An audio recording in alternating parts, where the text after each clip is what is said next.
السلام علیکم ناظرین، آپ کا میزبان ہوں میں شفقت اطہر۔ پروگرام آج کی بات حاضر خدمت ہے۔ ناظرین کرام، آج ہم آپ کو ایک ایسے پودے کی طرف توجہ دلائیں گے جس کا پھل جو ہے وہ سالن بنانے کے کام آتا ہے اور اس کے بہت سارے فوائد ہیں۔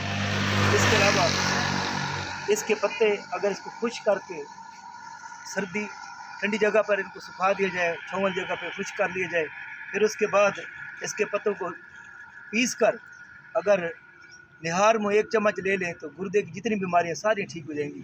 اسی طرح اس کی شاخ، اس کے پتے، اس کا تنا، یہاں تک اس کی جڑ، ہر چیز جو ہے نا اس کی قابل استعمال ہے اور اس کے بنانے کے ہر دوائی کے طور پر استعمال ہو سکتی ہے۔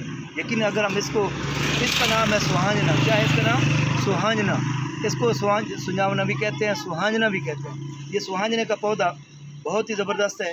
یہ آج کل نایاب ہوتا جا رہا ہے، چند جگہوں پر پائے جا رہے ہیں۔ تو جہاں ہے تو کوشش کریں کہ اس کو زیادہ سے زیادہ اگانے کی کوشش کریں تاکہ آپ کو جو اس کا پھل جو مل سکے، اور اس کا پھل جو ہے اور اس کے پتے، اس کے پھول، ہر چیز اس کے قابل استعمال ہیں، اور اس کے استعمال سے نہ جانے کتنی بیماری ختم ہو سکتی ہیں۔